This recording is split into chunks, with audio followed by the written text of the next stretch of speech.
Bonjour, vous écoutez Into the Wind, le podcast des marins qui font des phrases. Into the Wind est produit par Tip & Shaft, le média des professionnels et des passionnés de voile de compétition. Tip & Shaft, ce sont 2 newsletters hebdomadaires, en français et en anglais, des podcasts, des événements, des formations ainsi qu'un festival de films et un studio de production de contenu que vous pouvez retrouver sur tipshaft.com. Je suis Pierre-Yves Lautroux et je vous souhaite la bienvenue dans ce nouvel épisode d'Into the Wind. Cet épisode d'Into the Wind est présenté par Araldite. Araldite, ce sont des adhésifs structuraux, autrement dit des colles époxy et métacrylates extrêmement fortes, capables de remplacer une stratification. Les adhésifs Araldite collent sous l'eau, durcissent très vite et sont simples à appliquer, ce qui est assez pratique quand, par exemple, vous devez au hasard boucher le trou d'une cadène arrachée sur votre pont ou arrêter une fissure dans votre varangue de pied de mât après un talonnage. Bref, le genre de produit qu'il vaut mieux avoir à bord en course dans son kit de secours. L'Araldite ne sert pas qu'en cas d'avarie, elle est de plus en plus utilisée pour coller des cloisons ou les jonctions entre pont et coque, mais aussi pour poser de l'accastillage, des padailles ou des pièces annexes. La gamme est très complète et s'adresse aussi bien aux coureurs qu'aux préparateurs et aux chantiers. Elle est à découvrir sur go-araldite.com et chez votre ship chandler.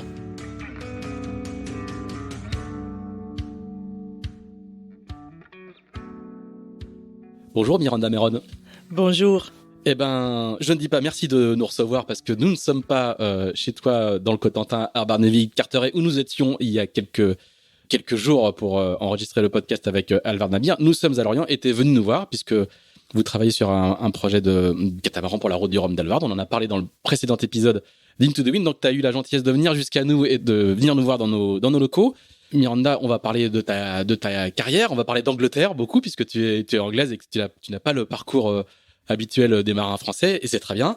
Est-ce que tu peux nous dire un petit peu, on va parler de ton Vendée Globe évidemment, mais justement on est pas loin d'être, on est un peu plus d'un an jour pour jour du départ du Vendée Globe. Eh ben, quand on a fait le Vendée Globe, tu ne cours pas la Transat Jacques Vabre qui est en cours en ce moment. Est-ce que tu peux nous dire ce qui reste un an après quand on a fait le Vendée Globe, quand on est une Vendée Globiste, je sais pas comment on dit, enfin en tout cas quand on est quelqu'un qui a fini le Vendée Globe. Qu'est-ce qui reste un an après ? Est-ce qu'il y a encore plein de souvenirs ? Est-ce que ça s'étiole petit à petit ? Est-ce qu'on y pense tous les jours ? Qu'est-ce que c'est qu'une Vendée Globiste un an après ? Alors, je ne peux pas parler pour les autres, mais on est à plus d'un an du départ du Vendée Globe et je me rends toujours pas compte que j'ai fait le Vendée Globe. Donc, intellectuellement, je sais très bien que je l'ai fait et si je creuse dans mon cerveau, j'ai des super souvenirs d'une aventure et d'une course absolument extraordinaire. Mais au quotidien, je n'y pense pas et j'ai vraiment du mal à imaginer que j'ai fait le Vendée Globe parce que c'était une course tellement grande, c'est quelque chose de tellement énorme que c'est quelque chose que font les autres. Donc, je ne sais pas. Pour moi, je n'ai pas encore assumé ni assimilé le Vendée Globe. Ah oui. Peut-être que ça viendra un jour. Donc du coup, il faut que c'est les gens comme moi qui de l'extérieur te posent des questions dessus, qui te font comprendre que tu l'as fait. Tout à fait. Mais tu regardes des souvenirs quand même. Il y a des bribes de sensations, il y a des bribes de, je sais pas, des lumières, des choses qui reviennent, qui t'habitent un peu quand même. Oh oui, déjà, bon, maintenant, quand on parle de Vendée Globe, je pense à mon Vendée Globe. Déjà, j'avais énormément de chance de faire le Vendée Globe parce que il y a beaucoup de marins qui rêvent de ça. Ce n'est pas donné à tout le monde.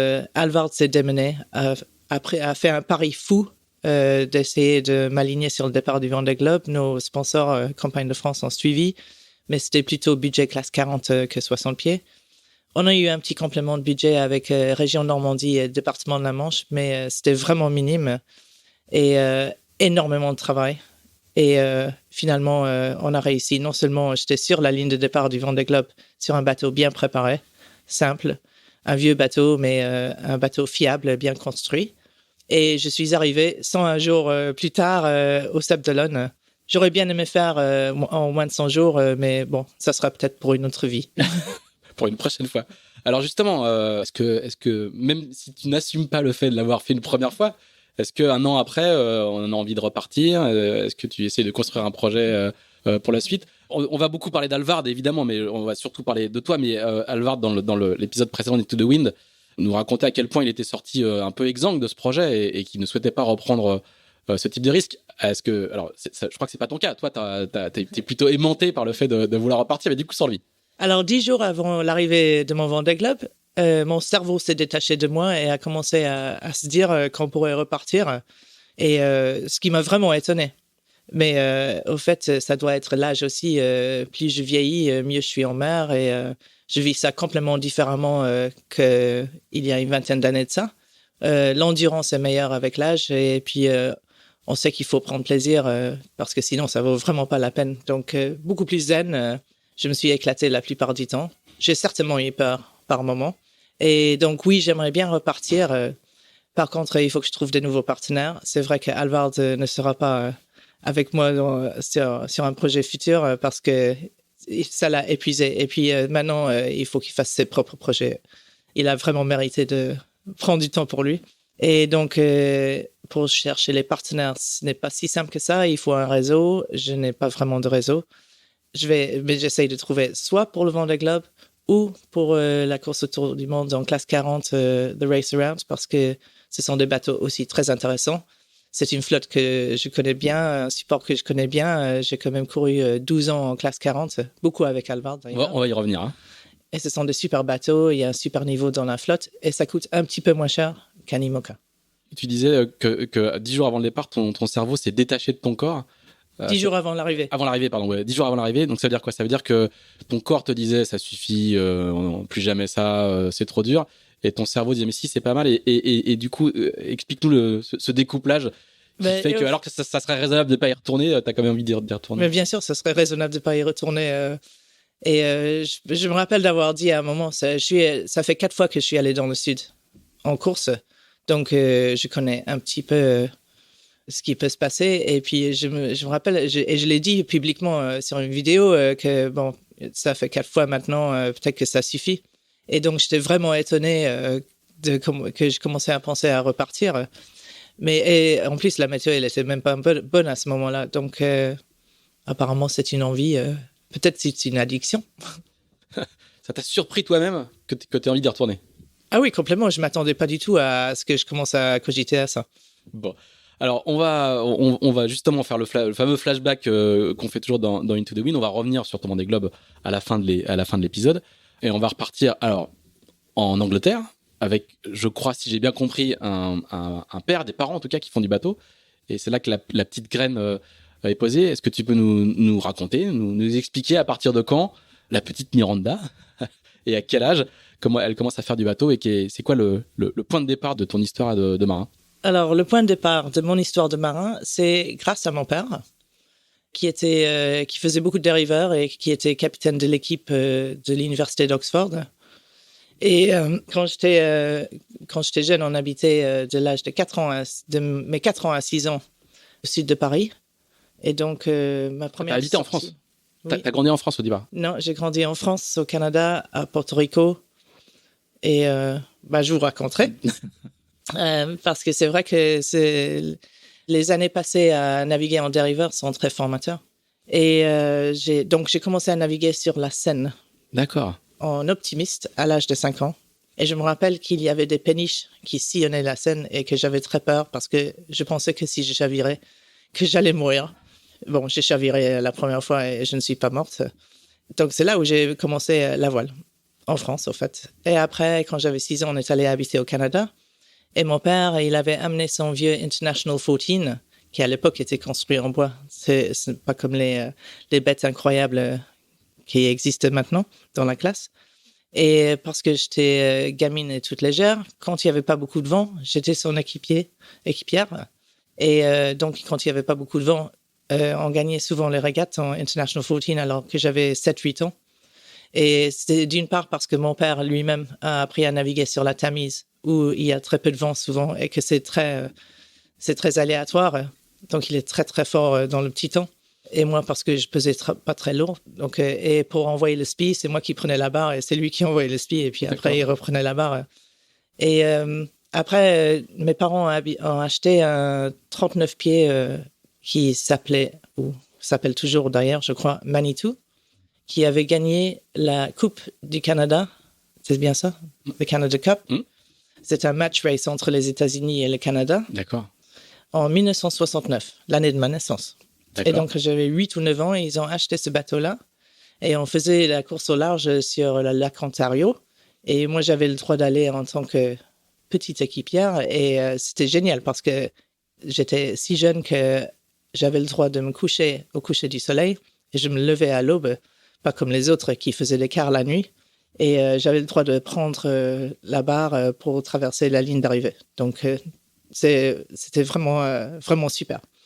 Parce qu'à l'époque, déjà, sur les Grands Lacs américains, il y avait des courses au large qui duraient plusieurs jours, quoi. Plus le week-end. Le week-end. Ou c'était un long week-end. Aujourd'hui, moi, je connais un tout petit peu la Chicago Mackinac Race, qui est une très, très grande classique nord-américaine sur le lac de Chicago. Tu veux m'aider? Non, c'est pas. C'est un grand lac. Le lac Michigan. Le lac Michigan. Oui, c'est le lac Michigan. Donc, dans les grands lacs nord-américains, il y avait déjà de la course au large, quoi. Oui, tout à fait. Et ce sont des grands lacs, donc. Oui, on peut faire. On peut aller assez des centaines de milles, oui, tout à fait. Oui. Et aussi, c'est un peu imprévisible. De temps en temps, il y a des tempêtes et ça se lève très, très vite. Et il y a quelques tragédies aussi. Je me rappelle, quand j'étais jeune, il y a des gens qui ont disparu pendant les courses. Et c'est absolument assez tragique. Il y en a très peu. Il y en a beaucoup moins maintenant parce que les gens sont beaucoup plus au fait de ce qu'il faut faire au niveau sécurité personnelle. Et puis, quand j'avais 9 ans, mon père a pris un travail en Angleterre. Donc, nous, en famille, on a traversé l'Atlantique avec le bateau. Et ça, c'était une super aventure parce qu'on est parti de Oakville, là où on habitait, sur le lac Ontario. On a pris le canal des Erie Canal jusqu'à New York, la rivière du Hudson, New York, parti comme les grandes traversées ouest-est. On a passé Ambrose. Ambrose Light, le phare qui délimite le départ des records de l'Atlantique. Oui, et qui existait à l'époque, qui n'est plus là. Maintenant, je pense que c'est juste une bouée. Alors, à peu près 19 jours plus tard, on est arrivé à Falmouth. Et ce qui est incroyable, c'est que à l'époque, les gens, ils oublient, mais il n'y avait pas de GPS, il n'y avait pas de communication satellite, et ainsi de suite. Donc, la navigation se faisait avec un sextant et les calculs. Donc, j'ai commencé à apprendre ça à côté de mon père, parce que c'est lui qui faisait la naf. Et on est arrivé à Falmouth. Et puis, c'est que quand ma mère a appelé ses parents à Londres, du pub à Falmouth, pour leur dire qu'on était bien arrivés, que qui que ce soit savait qu'on était sains et saufs de l'autre côté de l'Atlantique. D'accord. Et donc, première transat à 9 ans, quoi. Première transat à 9 ans, et le lendemain, j'ai eu 10 ans. Et quand j'avais 10 ans, après cette année-là, mes parents ont voulu faire le Fastnet et diverses autres courses rock. Et donc, le bateau était à Cowes. Et moi, je me promenais sur le ponton avec mon petit gilet de sauvetage orange en mousse. Et il y avait un bateau magnifique au bout d'un ponton qui s'appelait Kialoa. Et je suis allé voir et j'ai demandé si je pouvais monter à bord, visiter le bateau. Et justement, on m'a fait visiter le bateau. Donc, a priori, mon intérêt dans la voile et la course au large a commencé assez jeune parce que je me rappelle très bien de cette journée-là. Ah, il faut peut-être expliquer ce que c'est que Kialoa. Hein. C'était un bateau un peu légendaire des années 70. C'était un maxi, c'est ça, hein, qui était très très connu. Qui faisait beaucoup de courses du Rorke. Oui, tout à fait. Et puis un bateau absolument magnifique. Et je suis désolé, j'avais que 10 ans, je me rappelle pas Kialoa c'était.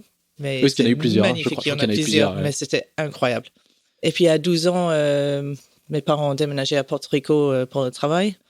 Donc nous avons à nouveau retraversé l'Atlantique avec le bateau. Ah bah oui, logique. Sauf que parce qu'on n'arrêtait pas de changer de pays, mon frère et moi, on était en pension en Angleterre, donc on a loupé la partie descente aux Canaries. Mais au mois de décembre, donc c'est pas très grave. Mais on a fait la partie Canaries, Antigua, Porto Rico. Mais justement, le point d'atterrissage aux Antilles, c'était Antigua à Nelson's Dockyard, et c'était en 1982, alors qu'il y avait encore très peu de monde. Et c'est absolument magique, et c'est un endroit incroyable. Et puis, donc après, on était à Porto Rico, et nous, étant en pension en Angleterre, nous les gamins, on avait quand même 4 mois de vacances par an qu'on passait à Porto Rico. C'était une période... C'était une époque quand les sociétés payaient les billets d'avion des gamins pour rentrer et retrouver leurs parents. Il y avait un vrai statut d'expatrié à l'époque. Oui, voilà. Ouais, tout à fait. Quelle chance d'avoir vécu ça, d'ailleurs. Et à Porto Rico, il y avait une femme portoricaine extraordinaire qui s'appelle Georgie Otero. Et avec ma mère, elles ont monté le Junior Club Nautico parce qu'il n'y avait rien pour les gamins en dériveur à San Juan. Et au fait, il y avait un hangar avec 15 ou 16 lasers qui dataient des Jeux panaméricains, qui ne faisaient rien du tout dans cet hangar. Et donc, Georgie et ma mère ont réussi à monter ce projet. elles ont récupéré les lasers. Alors, il y avait les lasers, la coque, le mât, le safran, je crois, pour chaque bateau. Mais sinon, le reste avait été entièrement dépouillé par les pêcheurs. Tout ce qui était utilisable était parti. Mais elles ont monté ce club junior pour les gamins. Et elles ont trouvé Johnny Peckelharing, qui est un ancien j'ai oublié quels Jeux olympiques, mais c'était un Argentin extraordinaire. Et lui gérait le club et c'était notre coach. Et c'était un homme absolument extraordinaire. Et donc, à trois, ils ont réussi à monter ça. Et puis, donc, nous, les gamins, on avait des lasers sur lesquels naviguer pendant toutes nos vacances.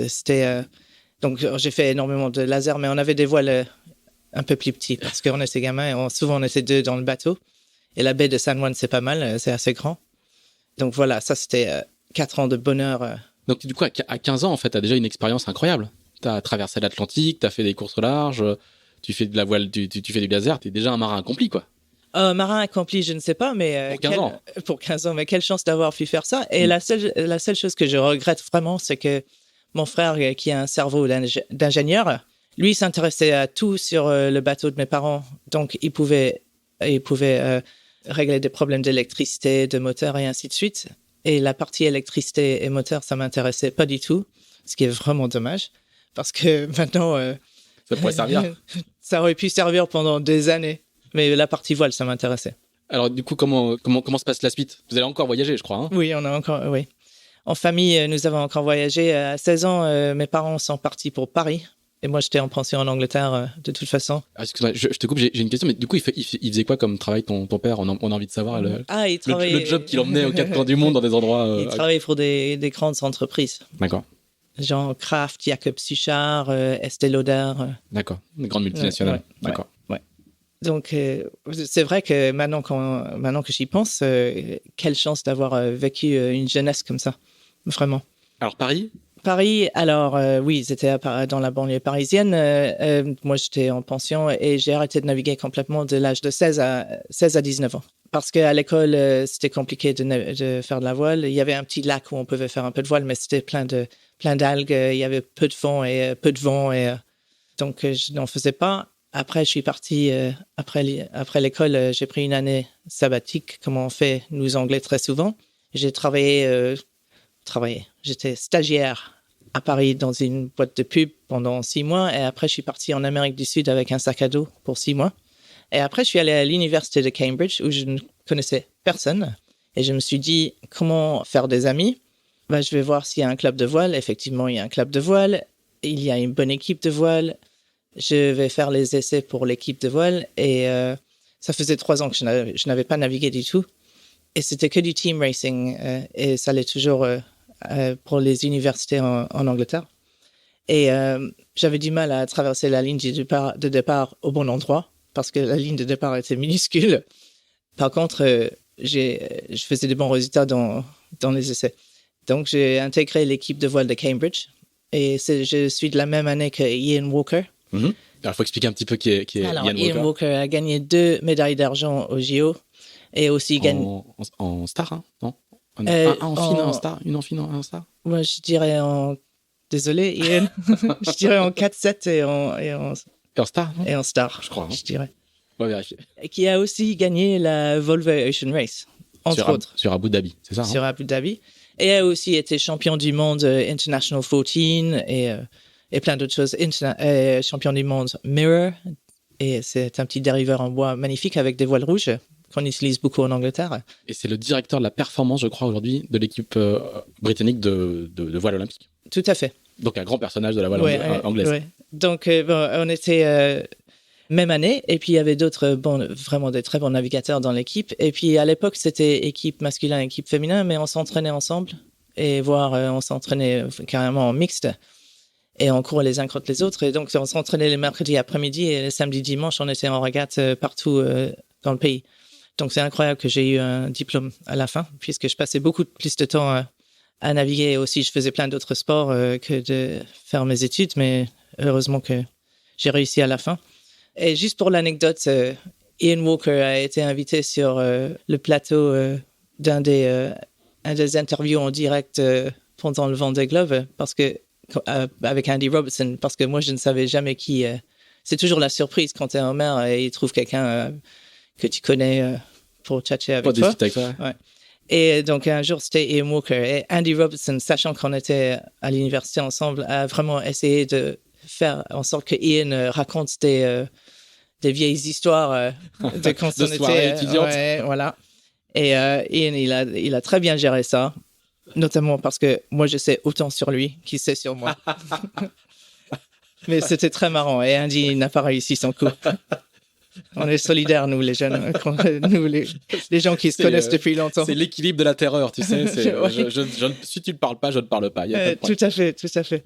Miranda, une petite question quand même, parce que en France, dans les pays anglo-saxons, la voile universitaire est extrêmement développée, en Grande-Bretagne, mais aussi aux États-Unis. C'est pas du tout le cas en France, en fait, où les jeunes qui veulent faire du bateau, ils vont directement faire du mini ou la voile universitaire est beaucoup moins développée. Le sport universitaire, en général, d'ailleurs, est moins développé que dans ce pays. Qu'est-ce que ça représente dans un pays comme la Grande-Bretagne? Alors, Cambridge, c'est une grande université, très prestigieuse. Hein. C'est comme une grande école à la française, entre guillemets.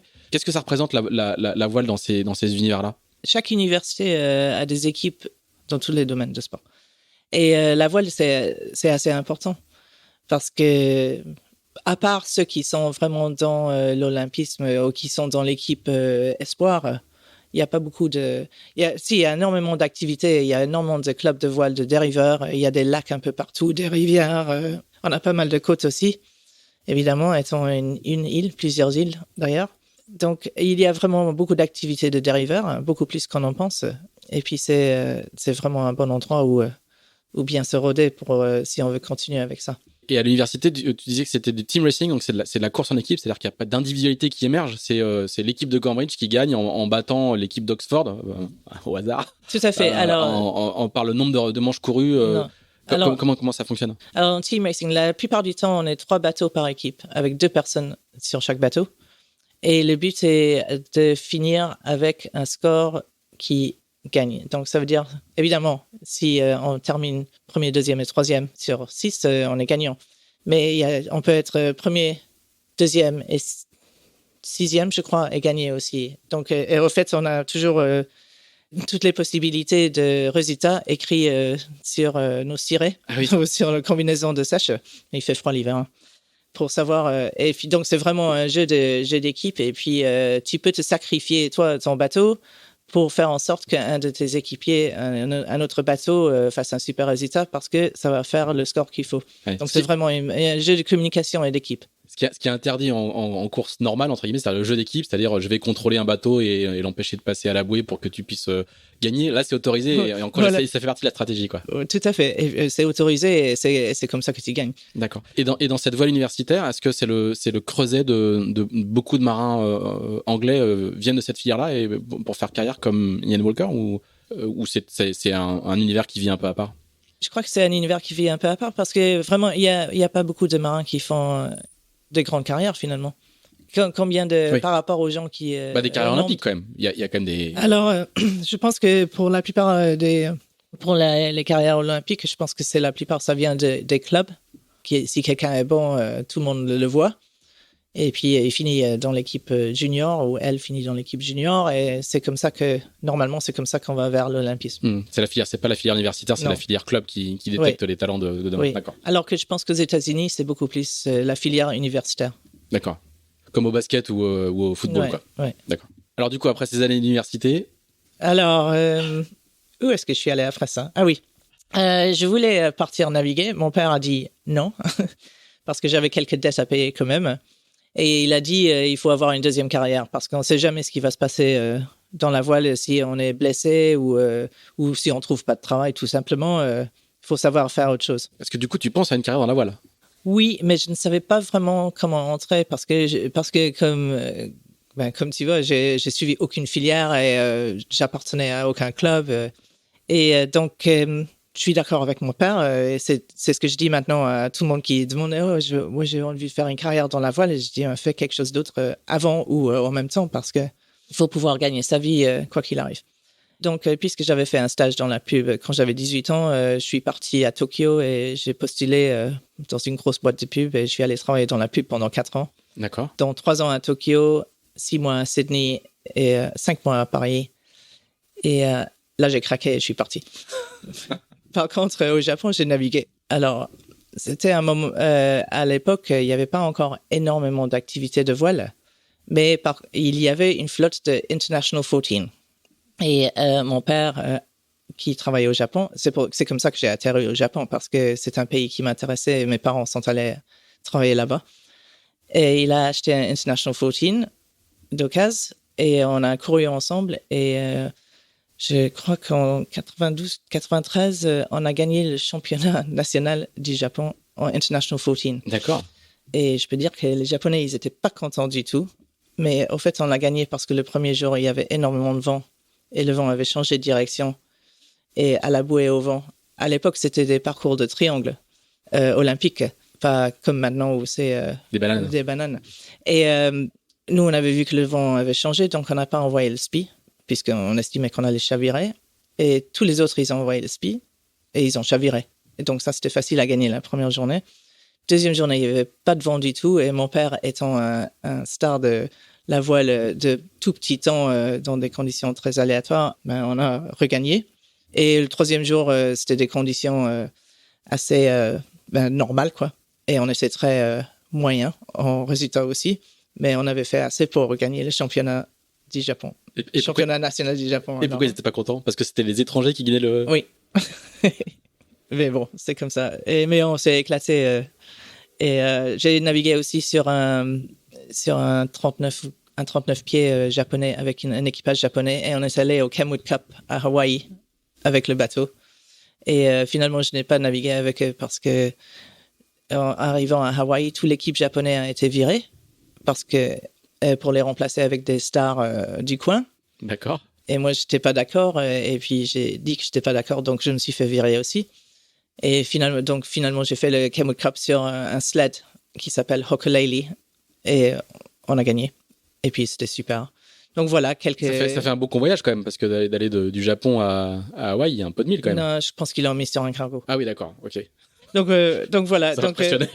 En attendant, je travaillais dans la pub et normalement, j'avais pas le droit à prendre 3 semaines de vacances pour aller m'amuser à Hawaï. Mais j'avais demandé des vacances pas payées et puis ils ont accepté, ce qui est incroyable parce que au Japon, t'as vraiment pas beaucoup de vacances au début de ta carrière. Tu commences avec 12 jours la première année, 13 la deuxième, 14 la troisième et ainsi de suite. Donc il faut un jour de congé supplémentaire par année de travail, quoi.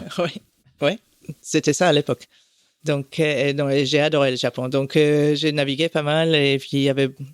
Le Japon, c'est extraordinaire. Il y a des montagnes, il y a de la neige l'hiver, il y a de la glace, l'escalade de glace. Il y a plein de choses à faire. Là, du coup, on est dans les années 80... On est au début des années 90, c'est ça, hein? Voilà, ouais, tout à fait. Et le Japon, c'est déjà bien ouvert. Il s'est ouvert dans les années 80 à beaucoup d'entreprises étrangères. Oui. Mais c'est pas non plus... ça reste un pays qui accueille relativement peu d'étrangers, quand même. Et du coup, c'est quoi la vie d'une jeune femme justement qui fait du sport au Japon dans ces années-là?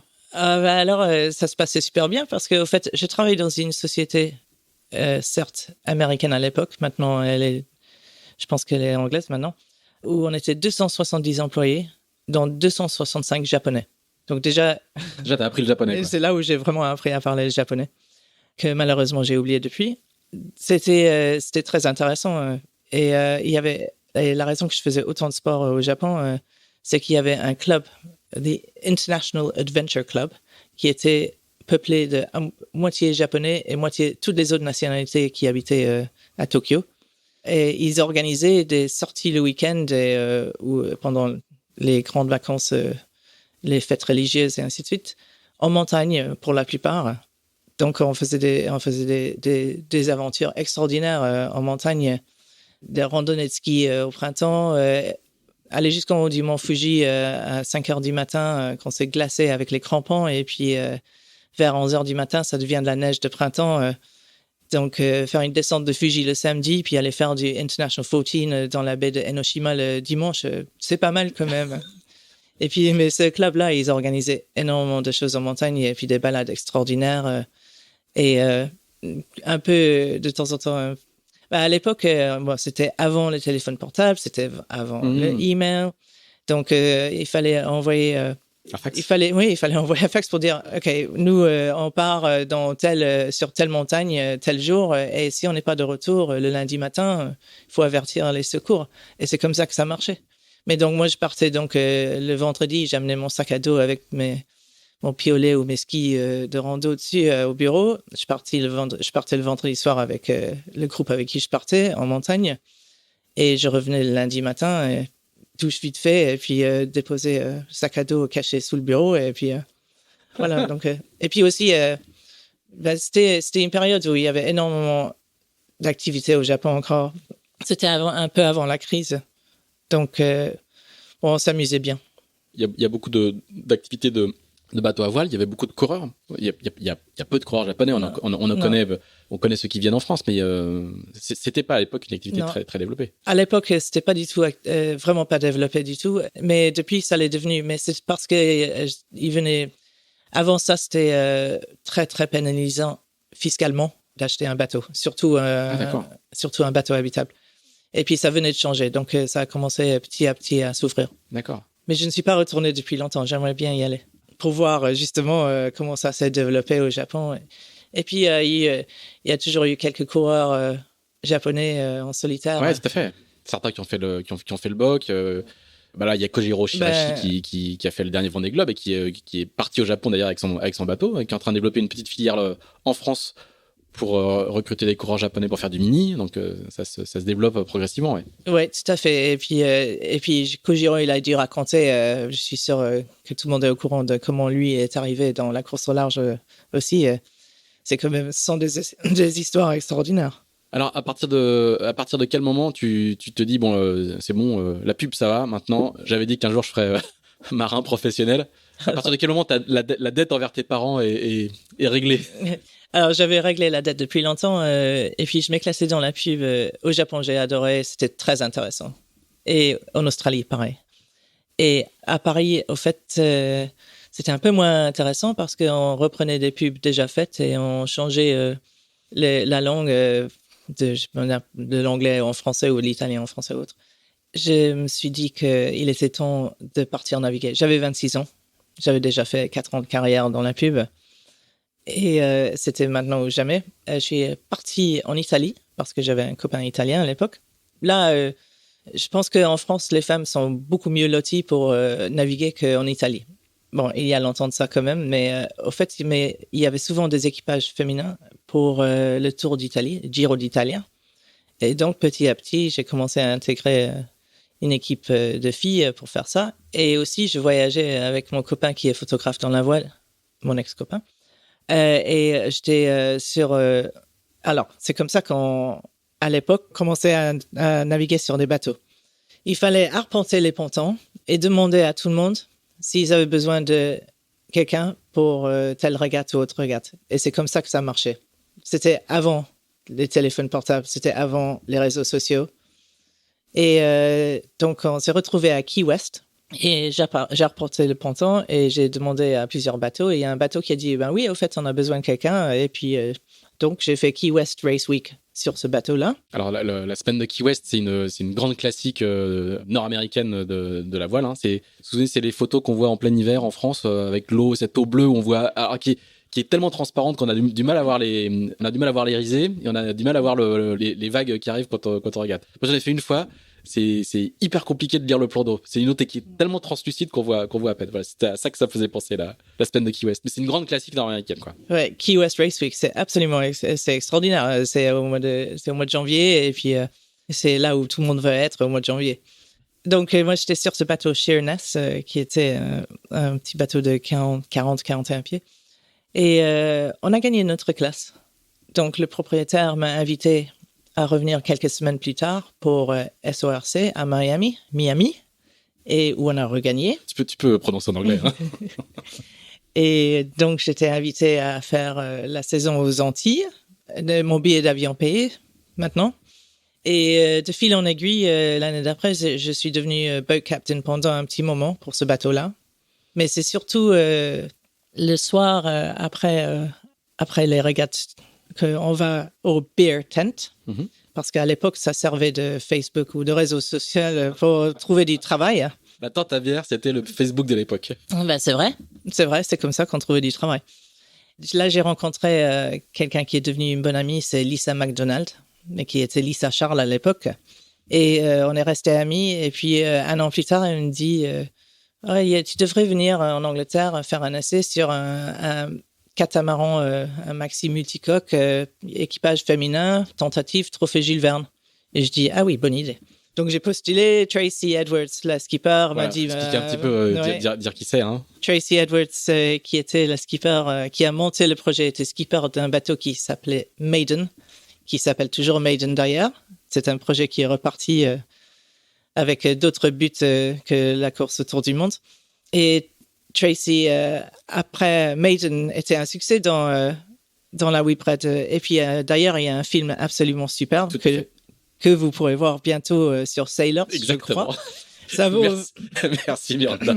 Ça vaut vraiment le coup. C'est un film incroyable, Maiden. Donc, et puis, on va juste expliquer. Elle fait la Whitbread 89-90 avec un équipage entièrement féminin, et c'est le premier équipage féminin à faire la course. Et ils ont des très bons résultats. Et donc du coup, on est 3 ans après. Donc Tracy Edwards est auréolée de ce succès-là, quoi. À l'époque, c'est une personnalité de la voile importante, quoi. Tout à fait. Et puis, il faut pas oublier qu'à l'époque, au début, quand elle a essayé de monter son projet pour équipage entièrement féminin, personne ne voulait entendre parler de ça. Et puis, tout le monde disait que c'était impossible et que les filles n'avaient absolument pas leur place sur les courses autour du monde. Il faut savoir que Tracy, elle avait déjà fait la Whipwreck en tant que cuistot sur un bateau d'hommes. Et je pense qu'elle, c'est un sacré caractère parce que je pense que ça n'a pas dû être facile tous les jours. Mais bon, Tracy, elle a réussi à trouver un bon sponsor et elle avait racheté l'ex-Enza, l'ex-Tag, et qui est devenu Royal & Sun Alliance, et sur lequel nous, 11 filles, nous avons eu le bonheur de partir sur le trophée Jules Verne en février, je dirais 98. Le 2 février 98, je crois qu'on est parti. Et ça se passait plutôt bien. À l'époque, le record qu'on essayait de battre, c'était le record d'Olivier de Kersauzon, et c'était 74 jours. Comme quoi, il y a eu des évolutions technologiques incroyables depuis. Et parce que le record, il a un peu plus de 40 jours aujourd'hui, quoi. Voilà. C'est extraordinaire quand j'y pense. Et donc, il y a 23 ans de ça, quasiment 24 maintenant, nous, 11 filles, on est partis. Il y avait des hommes qui disaient qu'on allait même pas arriver à l'équateur sans avoir un problème ou faire demi-tour. Bon, bref, nous sommes allés jusqu'à Point Nemo, plus ou moins, où malheureusement nous avons dématé et on était plus ou moins dans les temps du record. Donc, c'est vraiment dommage. Bon, on ne sait jamais ce qui va se passer après. Et puis, la voile, c'est un sport mécanique, mais on a laissé le mât au milieu de l'océan Pacifique et on a réussi à garder un petit bout de 6 mètres. On a construit un gréement de fortune et on est allé jusqu'au Chili, à Puerto Montt. Et malheureusement, ça, c'était à la fin de ce projet-là. Mais sur ce bateau-là, il y avait entre autres Emma Richard, Samantha Davies, et plusieurs autres femmes qui ont fait vraiment de belles carrières dans la voile. Donc, je remercie Tracy surtout de m'avoir pris en tant qu'équipière parce que pour moi, je pense que ma vraie carrière, elle a commencé là. Et comment elle constitue son équipage? Parce que à l'époque, t'es une semi-pro des circuits de propriétaires, quoi. C'est Liza McDonald qui te recrute, mais du coup, l'équipage est composé comment? L'équipage de Tracy sur ce catamaran, elle prend des gens. Enfin, il y a un processus de sélection assez sophistiqué où elle prend des gens par le bouche à oreille. Comment ça se passe? Entièrement bouche à oreille. Et après, la seule chose, c'est qu'à part être en forme et savoir bien naviguer, c'était surtout de s'entendre avec les autres. Et évidemment, d'apporter quelque chose autre que juste savoir naviguer, parce qu'il y a tous les postes à bord d'un bateau comme ça, comme surtout bateau qui fait de la course au large. Il y a la partie électricité, motorisation ou système à bord, réparation de voile, le gréement et ainsi de suite. Donc, moi, au fait, mon poste, c'était la sécurité. D'accord. Mais surtout, il fallait s'entendre avec les autres et bien intégrer l'équipe. Et Sam Davies, elle dira la même chose. C'est vraiment la meilleure équipe avec qui j'ai jamais navigué de ma vie. On s'entendait super bien et ça marchait vraiment bien. Et c'est le départ pour beaucoup de femmes marins anglaises, anglo-saxonnes. Il y a pas de français d'abord. Je crois qu'il y a pas de français. Frédéric Brûlé. Frédéric Brûlé, c'est ça, ouais. Exactement. Ouais. Mais c'est le point de départ de beaucoup de carrières, justement, pour une partie des femmes de l'équipage. Déjà, il y en avait qui avaient... Sam, pour Sam, oui. Et Emma Richard, après, elle est partie... elle a trouvé Pindar comme sponsor. Moi, j'ai couru avec elle sur la Jacques Vabre en 99. Mais après, elle a fait la course autour du monde... l'ancienne BOC, ouais. Ça s'appelait plus le BOC à l'époque, mais elle a fait une course autour du monde en solitaire. C'est Around Alone. Around Alone, ouais. En 2000. Donc, ce qui est génial. Et puis, donc, oui, ça a vraiment lancé sa carrière. Pour la plupart, Sharon Ferris, qui est une néo-Z, elle a fait de la voile olympique, elle a fait des courses autour du monde en maxi-multi après. Adrienne Cahalan, qui est australienne. Elle était navigatrice. Elle était la navigatrice et c'est à ce jour la meilleure navigatrice au monde. Elle reste toujours. Et même, petit détail, elle a été navigatrice, seule femme à bord d'un équipage masculin, je crois, sur une ou plusieurs étapes de la Volvo. Oui, tout à fait. Avec Torben Grail, je crois. Je me souviens plus. Ouais. Bon, bref, elle a une carrière incroyable. Et elle continue. Et oui, quasiment tout le monde a continué d'une manière ou autre dans la voile. Et Tracy a remis à l'eau Maiden. Elle a trouvé un bon sponsor. Et maintenant, le bateau, il est parti sur un tour du monde pour faire la promotion de l'éducation des femmes dans les pays où les femmes n'ont pas ou peu d'accès à l'éducation. Et je suis complètement pour. Comment ça s'enchaîne pour toi, du coup, après ce demi-tour du monde? Le Point Nemo, où le bateau des maths, il est connu maintenant avec le Vendée Globe, c'est l'endroit le plus éloigné de toute terre possible, donc c'est le meilleur endroit pour démater. C'est vraiment idéal. Comment ça se passe pour toi? Comment ça s'enchaîne après cette expérience fondatrice? Eh bien, c'est sûr que j'allais pas retourner à la pub. Et donc, après ça, avec Emma Richard a trouvé son sponsor Pindar. Et donc, moi, j'ai couru un peu avec Emma Richard. Et puis après, j'ai continué à courir avec divers propriétaires. J'ai fait plein de courses un peu partout. Et je voulais monter mon propre projet Vendée Globe, mais je n'ai pas... Tout de suite. 2 ou 3 ans après. T'avais déjà ça en tête, quoi. On est allé à l'arrivée du Vendée Globe en 2000, peut-être. Mm-hmm. Et on a eu de la chance, on est allé sur l'eau, sur un bateau, sur une vedette de la presse. Et quand tu dis on, c'est qui? Avec Emma Richard, avec qui j'avais couru la Jacques Vabre en 99. Et là, on est là pour l'arrivée de Bilou. Et on voit ce minuscule bateau arriver de très loin sur l'horizon et qui devient de plus en plus grand. Et voilà un bateau à 60 pieds qui vient de boucler un tour du monde. Et c'est tellement incroyable. Et je pense que la graine a commencé là. Donc, après, pendant quelques années, j'ai essayé de monter le projet, et à l'époque, ça coûtait beaucoup moins cher que maintenant, mais je trouvais que c'était déjà beaucoup d'argent.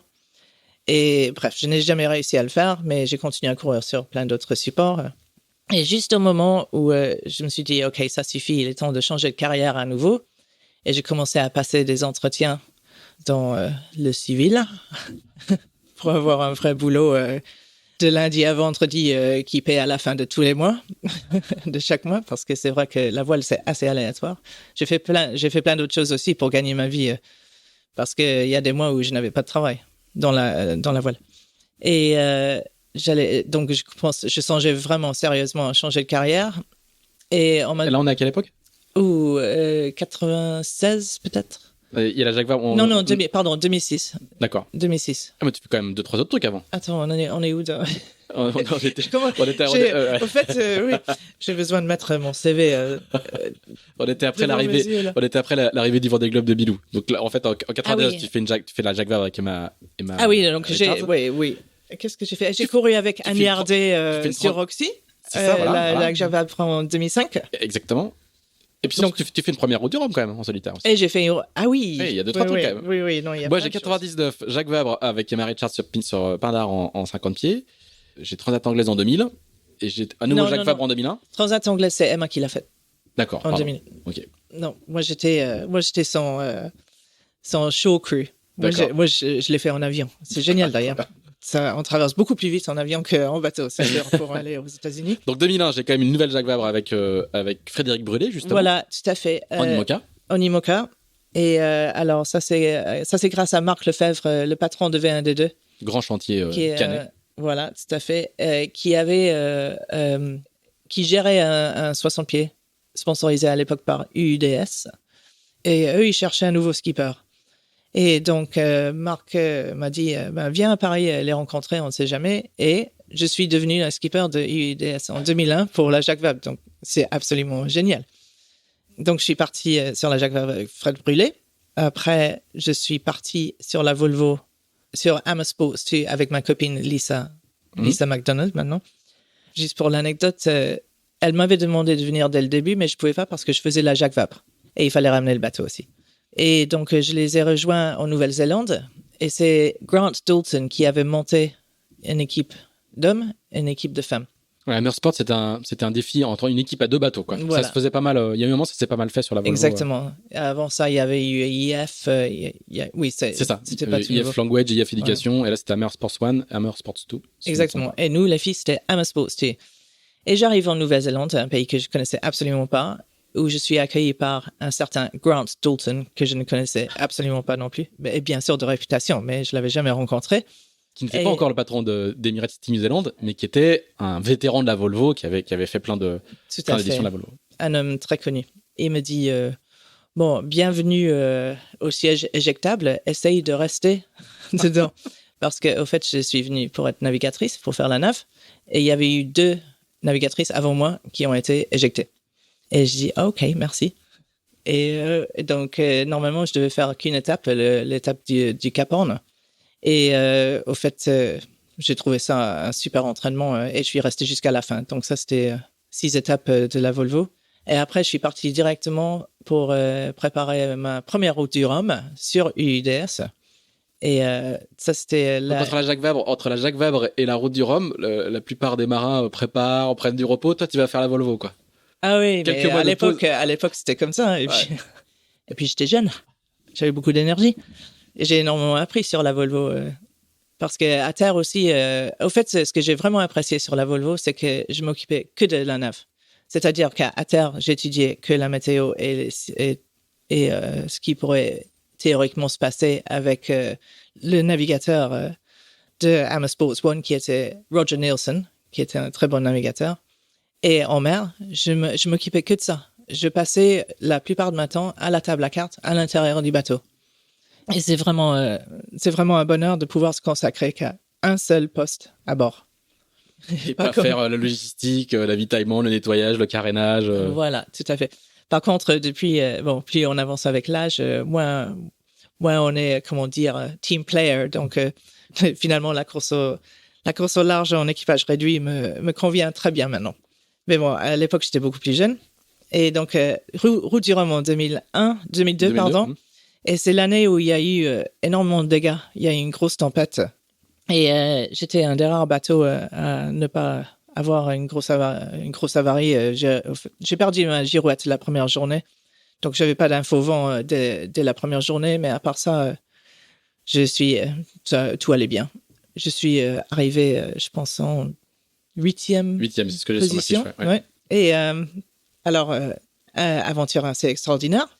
Mais ce qui était le plus incroyable, c'est que Mike Birch, quand il est arrivé le lendemain, ou un peu après moi, j'ai pu prendre le petit déjeuner avec cette légende de la voile en Guadeloupe le lendemain de son arrivée. Et ça, c'était absolument extraordinaire. Je ne l'avais jamais rencontré jusque-là. Et incroyable. On va juste rappeler, donc c'était le premier vainqueur de la Route du Rhum en 1978, sur le fameux petit trimaran jaune. Exactement. Et c'est ta première expérience en solitaire? Et c'était ma première expérience en solitaire. Alors, à l'époque, je vivais ça pas du tout comme maintenant. J'avais beaucoup de hauts et de bas, alors que maintenant, j'ai quasiment que des hauts. Comme quoi, il faut peut-être attendre un petit peu pour... Il faut avoir la maturité pour apprécier, en fait. Ouais. Maturité, je suis pas sûr, mais âge. et du coup, quel souvenir tu gardes justement de cette première expérience en solitaire? Évidemment, la course, pour moi, était assez dure, mais après, j'ai trouvé ça... Waouh, c'est incroyable. Je trouve ça extraordinaire et je le trouve toujours d'ailleurs extraordinaire quand je cours en solitaire, c'est que j'ai quand même réussi à amener un bateau toute seule, le côté de l'Atlantique. Et en l'occurrence, cette année, autour du monde. C'est quand même magique, non? Mais oui. Donc, qu'est-ce que j'ai fait après? Mais c'est bien ce que tu soulignes ça, parce que c'est vrai que l'une des premières satisfactions, quand même, est de prendre un bateau à un endroit et de l'amener à un autre endroit et d'arriver à l'autre endroit, quoi. Juste d'amarrer le bateau en face, quel que soit le classement, Il y a une satisfaction purement maritime, quoi. Et oui, et d'arriver sain et sauf et avec le bateau qui flotte toujours, qui est toujours une quille attachée, à main en l'air, c'est pas mal. Et comment ça s'enchaîne derrière? Il y a toujours le Vendée Globe en ligne de mire. Oui, alors j'ai continué à chercher de l'argent pour le Vendée Globe, mais j'avais trouvé un petit peu, mais pas assez. J'ai couru sur plein d'autres bateaux, j'ai fait des courses en Méditerranée, un peu partout. Alors, après le Vendée Globe en 2004. 2004, ouais. J'ai écrit 2004-2005, 2004-2005, j'ai écrit une lettre à Anne Yardet que je ne connaissais pas pour lui dire que si jamais elle avait besoin d'un coup de main ou une équipière, que j'étais partante. Elle m'a répondu et je me suis retrouvée. Anne Yardet qui venait de finir le Vendée Globe 2004-2005 voilà, sur Roxy. Et me voilà que je me retrouve à faire le Fastnet sur Roxy et finalement la Transat Jacques Vabre sur Roxy avec Anne Yardet en 2005. D'accord. Donc, juste avec une simple lettre. Voilà, avec une simple lettre. Un envoi de CV. Et évidemment, on est restés très amis depuis. Et je suis très déçu pour Anne d'ailleurs qu'elle n'a pas pu prendre le départ de la Mini Transat cette année. Mais elle y sera. Elle était sur la liste d'attente, hein. Elle était sur la liste d'attente, justement. Mais il y sera dans 2 ans. Et si j'ai rien d'autre à faire, je serai là sur le ponton à l'aider. Voilà. Très bien.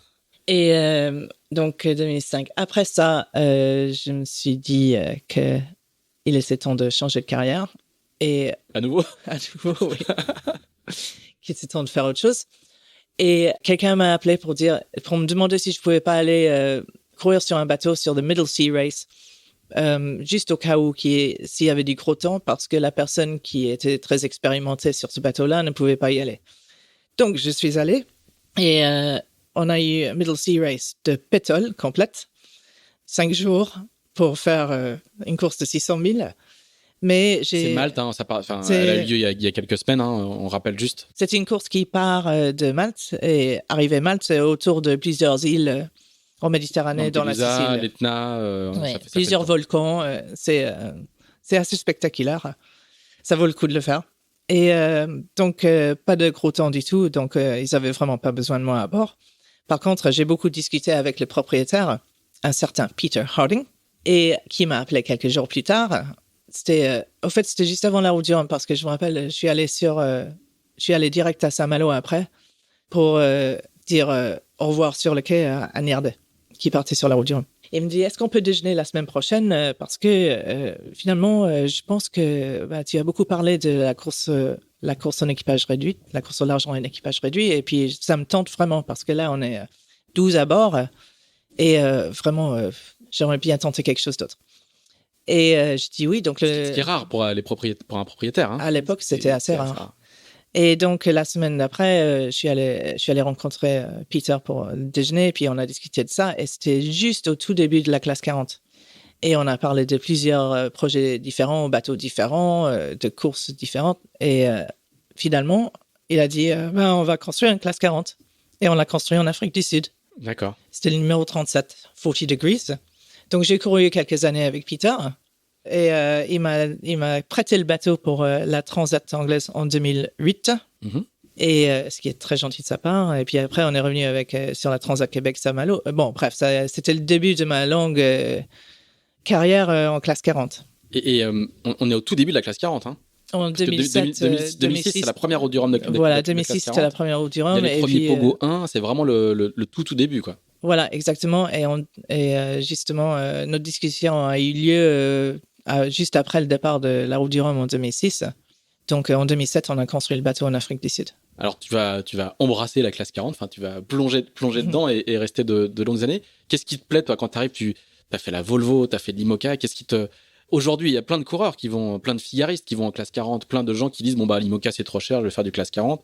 Les bateaux sont très modernes, vont très vite, ça se professionnalise beaucoup, mais à l'époque, c'est pas forcément, c'est pas une promotion quoi d'aller faire du classe 40 quand on a eu la carrière que tu as. Et qu'est-ce qui te plaît toi justement dans cette classe à ce moment-là? À l'époque, juste un côté pragmatique, j'avais besoin de travailler. C'était vraiment un beau projet.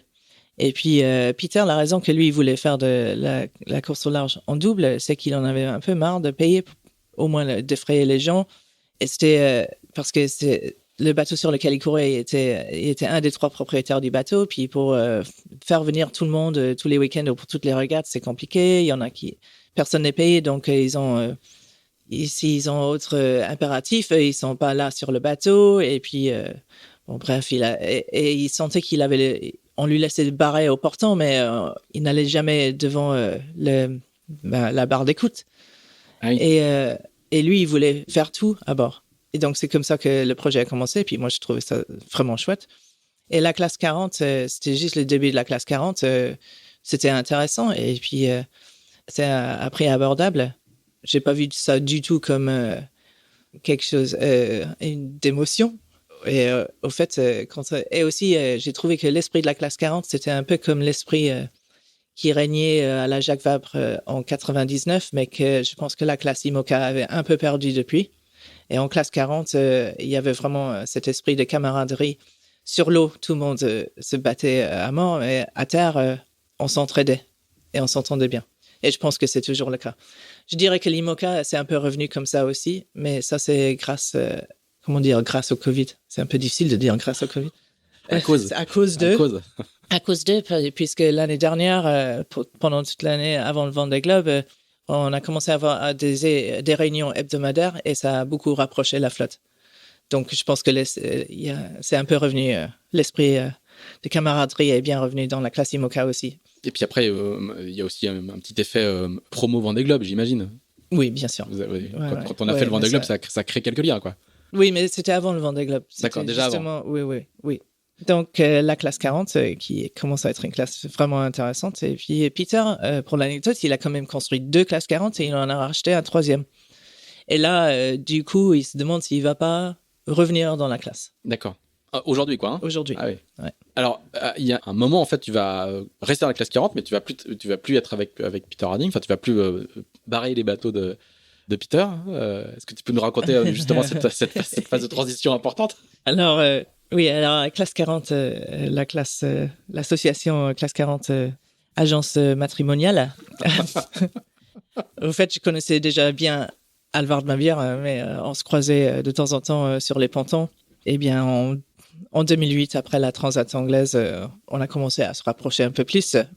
Et de fil en aiguille, on s'est mis ensemble. Et puisque Alvard, comme vous le savez, lui, il est ouvert à prendre des risques. On cherchait des partenaires pour construire un classe 40. Et on avait du mal à en trouver. Et c'est Christian Broulec de Structure qui nous a aidés. Il avait un bateau qui avait été décommandé. Donc, il nous a aidés. On s'est associé avec lui pour un Pogo S2 et on a quasiment fini la construction, mais on n'avait pas les moyens de le terminer complètement et on a vraiment eu des chances. C'est à ce moment-là qu'on a rencontré les maîtres laitiers du Cotentin dans la marque Campagne de France et la marque qu'on a portée pendant quasiment 10 ans sur nos diverses classes 40 et sur l'IMOCA 60 pour le Vendée Globe. Et voilà que je suis parti pour un apprentissage incroyable parce que Alvard, c'est quand même un marin d'exception et c'est un naturel. Et aussi, on a construit en grande partie le Pogo S2 puisqu'on l'a terminé en gros et on l'avait reçu coque pontée structuré. Et structuré. Et puis après, Alvard, il l'a modifié pour un petit peu. Et on a terminé la construction et puis on est parti sur plein d'aventures en classe 40. Et en 2016, on a mis à l'eau un nouveau classe 40 que lui avait dessiné en grande partie, avec un petit peu d'aide de Bernard Nivelt. Le 147. 147. Qui court la Jacques Vabre avec Stan Turet. Les deux courent la Jacques Vabre. Le 101, notre premier, Milai, est très bien placé. Avec un duo franco-japonais. Voilà, avec un duo franco-japonais. Et Stan Turet avec Everial, je n'ai pas regardé ce matin où ils sont, mais ils ont eu un petit souci de safran suite à une collision. Mais bon, je pense qu'ils se débrouillent pas trop mal. Donc voilà. Et alors, je voudrais juste revenir sur à propos du 101. Vous allez vous allez commencer un tour du monde avec. Oui, on est parti. Aujourd'hui, maintenant, il y a une offre de tour du monde. Il y a deux tours du monde en proposition, mais vous faites un premier tour du monde. Il n'y a pas beaucoup de concurrents, mais vous défrichez la voie pour les futurs tours du monde en classe 40. Enfin, vous ne le savez pas à l'époque, mais bon, c'est assez engagé quand même. Oui, alors c'était la Global Ocean Race organisée par Josh Hall. Et au fait, il était juste un peu avant 100 ans. C'était trop tôt dans la vie de la classe. Donc, c'était une course autour du monde en double avec escale. Et nous avons fait toute l'Atlantique jusqu'au Cap, tout l'océan Indien jusqu'à Wellington. après, nous sommes partis sur l'étape du Pacifique et la porte des glaces était très au nord et il y avait un cyclone qui arrivait. Et nous avons, on s'est pas mis d'accord avec l'autre bateau, avec Ross Field à bord, Ross et Campbell Field, qui sont très expérimentés. Ross a aussi, entre autres, gagné la Whitbread Round the World Race. Mais on a fait demi-tour parce qu'on estimait qu'on mettait nos bateaux dans une situation impossible. Et on est rentré en Nouvelle-Zélande. Mais en attendant, la direction course a bougé la porte des glaces, ce qui était très sage. Mais c'était trop tard pour nous puisqu'on avait déjà fait demi-tour. Donc, avec Alvard, on s'est retrouvé en Nouvelle-Zélande avec vraiment très peu de sous et un bateau. Nouvelle-Zélande, c'est très loin du bassin atlantique où la plupart des courses classe 40 ont lieu. Et on a réussi à négocier un prix raisonnable sur un cargo pour le bateau, qu'il parte aux États-Unis à Savannah. Et au dernier moment, il y a une cabine qui s'est libérée parce qu'il y a peu de gens qui le sachent, mais il y a quelques places pour des passagers sur les cargos ou sur certains cargos. Et c'était incroyable parce qu'on était épuisés. On avait vraiment très peu de moyens. Et là, on avait 3 semaines sur un cargo où on savait où on dormait, à quelle heure étaient les repas. Et c'était vraiment super. Et on a fait Canal de Panama sur la passerelle d'un cargo sans aucune responsabilité. Et puis, ça, c'est assez extraordinaire aussi. Et dans un lit qui ne bouge pas trop, un tout petit peu, c'est du mauvais temps, mais en tout cas chaud, sec. Ça changeait, quoi. Voilà, mini salle de gym, mini piscine. Donc, c'est un bac à eau de mer qui fait 3 mètres par 4. Donc, il y a de quoi, il y a des choses à faire sur un cargo. Et nous sommes arrivés à Savannah et on a rematé le bateau et on a rejoint la flotte classe 40 à Charleston pour l'Atlantic Cup. Et il y avait une belle flotte cette année-là. Après, nous sommes allés à Québec pour le départ de la Transat Québec-Saint-Malo. Et on a couru la Transat Québec-Saint-Malo avec Christian Bourrelac, donc parce qu'il s'était associé au départ avec nous. On avait racheté ses parts depuis, mais c'était la moindre des choses. Et donc, Alvard, Christian et moi avons gagné la Transat Québec-Saint-Malo en 2012. Et donc, quand on est allé voir les maîtres laitiers après ça, pour voir s'ils voulaient continuer, ils ont dit oui. Et ils ont mis le budget correct pour un projet classe 40 après. Et donc, voilà comment on est parti sur cette aventure-là. Et, alors, du coup, tu vas faire la route du Rhum. Tu vas faire une nouvelle route du Rhum. J'ai eu de la chance. J'ai eu le 101 pour la route du Rhum en 2014. Et Alvard avait un bateau qui appartenait à un Hollandais, un S3, le 141. Et c'est la première et seule fois de ma vie que j'ai réussi à battre Alvard sur l'eau. Et j'ai fini 6e. Ben oui, c'est ce que je vais dire. T'as pas battu que Alvard, parce que tu fais une super route du Rhum. J'ai fait une super route du Rhum. Ouais. C'est une course dont je suis très fier. Avec ça, entre la route du Rhum en 2014 et le Vendée Globe, et la Transat Québec-Saint-Malo en 2012. Ce sont vraiment les courses dont je suis la plus fière. Est-ce que tu peux nous raconter un tout petit peu justement cette route du Rhum ? Alors, parce qu'on a un départ assez costaud. Tu y étais, non ? Oui, j'étais. Ouais. C'était un peu tonique le départ. Il y avait une petite dep assez tonique. Et je ne sais pas, j'ai juste réussi à passer au bon moment, au bon endroit, au bon moment après, et partir vers l'anticyclone, vers l'extérieur de l'anticyclone pour rejoindre les alizés. Et la porte s'est refermée derrière les premiers 10 à peu près. Exactement. Et donc après, c'était une très belle course. Ouais, parce que devant, il y a une sacrée bagarre quand même. Il y avait une sacrée bagarre. Et il y a du boulage. Il y a des choses dont je me rappelle très bien. Il fallait pas trop s'approcher de l'anticyclone, mais à un moment, j'avais Damien Séguin qui était pas très loin derrière moi. Et moi, j'avais l'impression de ne pas avoir assez de mains et de pieds. Et j'aurais bien voulu avoir une queue en plus pour m'accrocher au bateau. Et lui, il fait ça avec une main en moins. Et donc, chapeau. Je me suis toujours rappelé de ça. Je dis, mais comment il fait ? C'est incroyable. C'est vraiment extraordinaire ce qu'il arrive à faire. Et donc, sacrée course. Et il faut dire que j'ai gagné 2 places. Une place juste avant l'arrivée. Voilà, la course, elle n'est jamais terminée tant qu'on n'a pas franchi la ligne d'arrivée. Et normalement, il y avait Fabrice Amadeo qui était devant moi. Et il a décidé de mettre son spi pour finir en beauté pour son arrivée sur la Guadeloupe. Eh bien, ça n'a pas marché. Il a fait plusieurs cocotiers et il n'a jamais réussi à les enlever. Donc, malheureusement, il a été obligé de demander de l'assistance de son équipage à terre avant l'arrivée vers la bouée de Basse-Terre. Et donc, je l'ai doublé. à quelques milles de l'arrivée. On parle d'une vingtaine de milles de l'arrivée. Hein. Ouais. Et aussi, j'ai gagné une autre place parce que Yannick Bestaven avait une pénalité pour une collision qu'il a eue peu après le départ. Mais quand même, moi, je sais comment je suis arrivé 6e, mais tout ce que les gens retiennent, c'est 6e. C'est 6e. Et ça, cette route du Rhum-là, elle te donne des idées. Ton idée de Vendée Globe est toujours là, dans un coin ou Non, pas du tout. Non, pas du tout. Non. J'avais arrêté de chercher, je sais pas, avant 2005-2006, j'ai vraiment arrêté de chercher pour le Vendée Globe parce que c'est quelque chose qui me semblait beaucoup trop cher. Je n'arriverais jamais à convaincre un ou des partenaires de mettre autant d'argent. Donc, et puis la classe 40, ça commence à être vraiment très intéressant. On n'avait pas encore de course autour du monde en classe 40 et à la fin de 2018, notre partenaire Campagne de France a décidé de continuer. Tu refais une route du Rhum, hein. Enfin, après, on est passé 2014 à 2018. Oui. Il y a des Jacques Vabre, il y a des Fastnet, il y a des saisons complètes. Enfin, je veux dire, le circuit est très structuré, quoi. Oui, on n'a pas arrêté de courir en classe 40 sous les couleurs de Campagne de France. C'est ce qui est bien dans la classe 40, c'est qu'il y a plein de courses et il y a toujours des bateaux. Et on passe beaucoup plus de temps sur l'eau qu'en chantier. Donc oui, à nouveau, route du Rhum en 2018, j'étais moins bonne. En 2018, j'ai fait une place de 13e. Campagne de France nous dit qu'il continue encore 2 ans. Et on fait plusieurs années de courses en classe 40, c'est le circuit classe 40. Alvard dit peut-être qu'il est temps de faire quelque chose d'un peu différent. Et j'ai demandé à Alvard si je pouvais tenter le record en solitaire autour du monde pour les 40 pieds. Un record qui existe. Et il m'a dit... Qui a été fait 2 fois, je crois. Qui a été tenté, qui a été établi une fois ou 2 fois. Il y a eu plusieurs tentatives.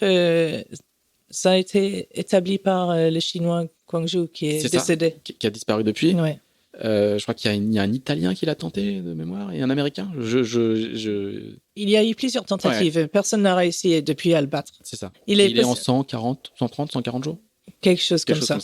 Donc, c'est faisable. Je sais que Louis Duc y avait songé.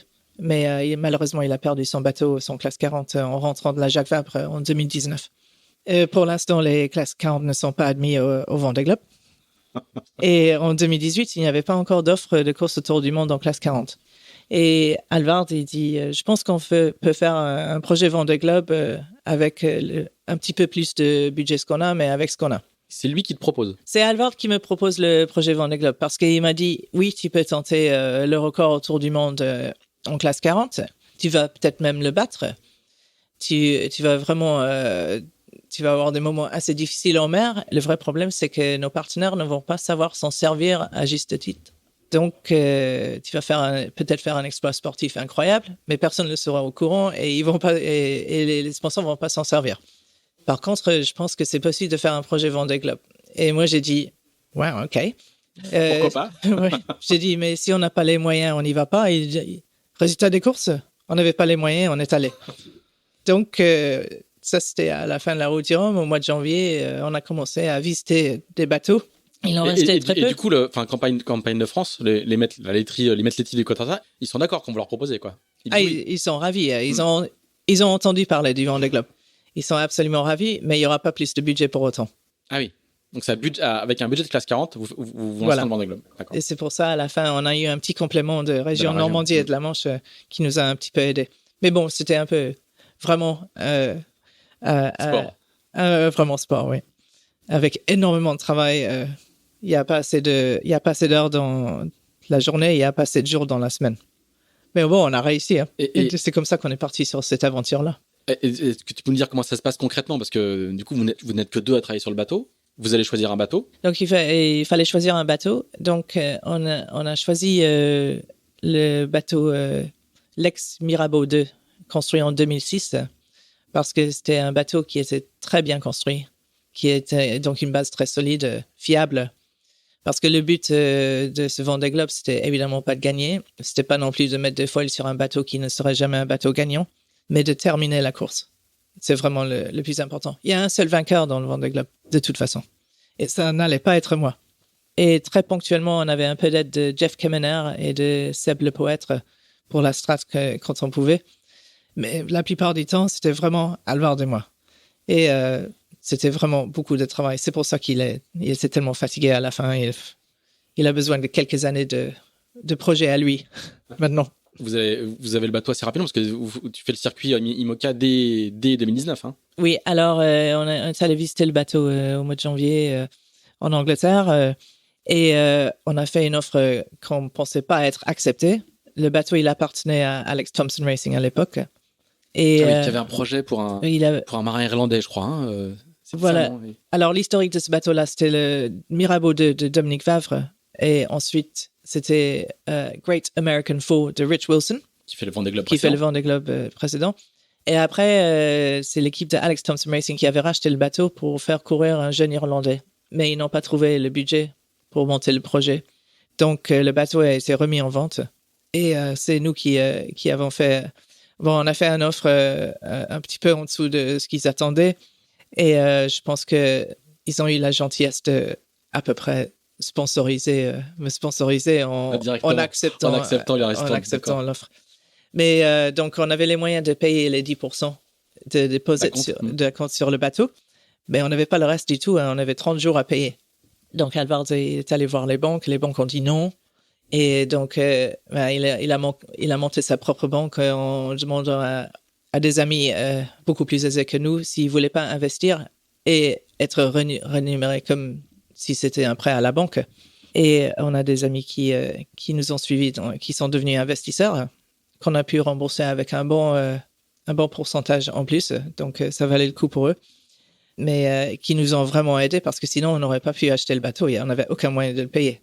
Donc, voilà comment on s'est retrouvé avec un 60 pieds, un IMOCA 60 en mars 2019, alors qu'on avait le classe 40 de l'autre côté de l'Atlantique. Et moi, je suis allé faire le défi atlantique pour ramener le bateau qui était le classe 40 qui était en vente à l'époque.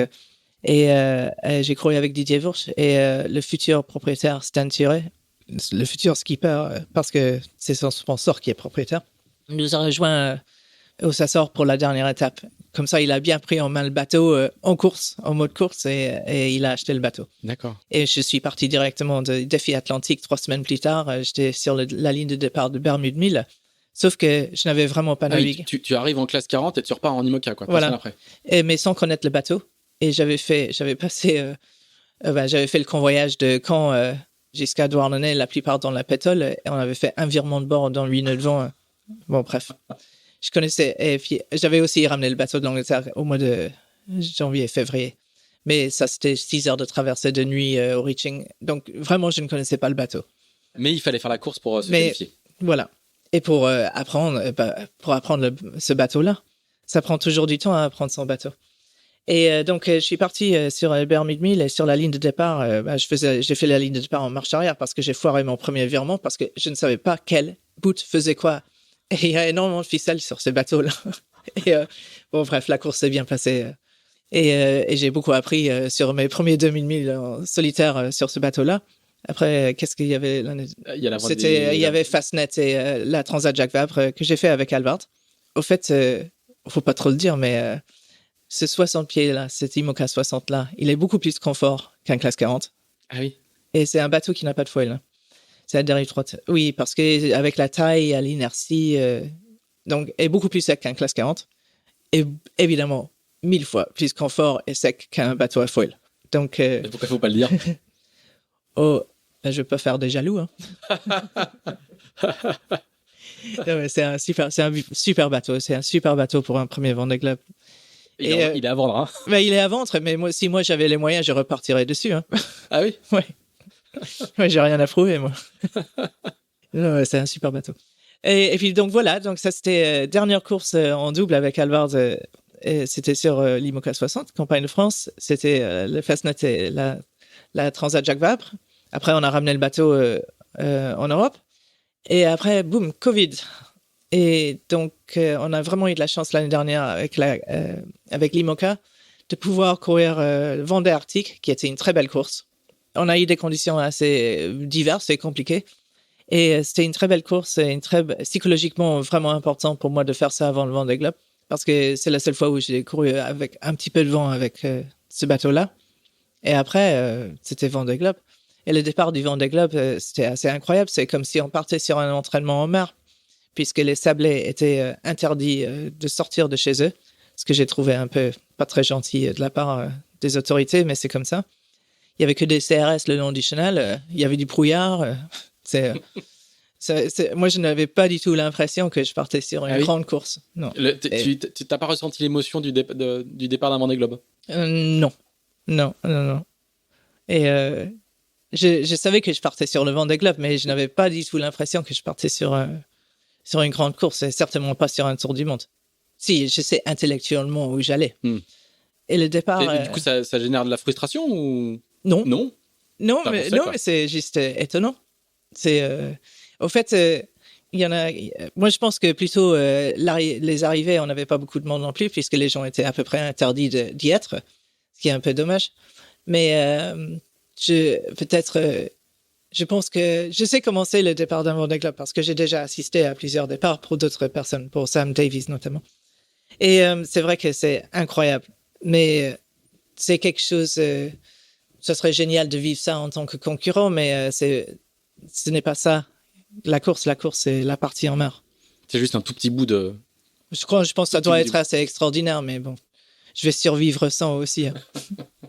Alors, arrêtons-nous un petit peu sur le Vendée Globe, justement. Quel souvenir t'en gardes et est-ce que tu rentres dedans facilement? Est-ce que tu as raconté que tu étais bien en mer au début de cet enregistrement, tu racontais à quel point ton cerveau s'était détaché de ton corps.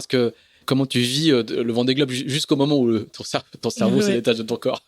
Eh bien, j'ai bien vécu le Vendée Globe. Et au fait, l'Atlantique était assez compliqué pour moi parce que la manière dont on a monté le projet, c'est pas comme ça qu'on part sur une course autour du monde. Normalement, il y a un moment où si tu es le skipper d'un bateau sur une course autour du monde, tu devrais pouvoir te préparer en tant que skipper et pas aussi faire une bonne partie de la partie logistique. C'est moi j'ai préparé toute ma nourriture pour la course.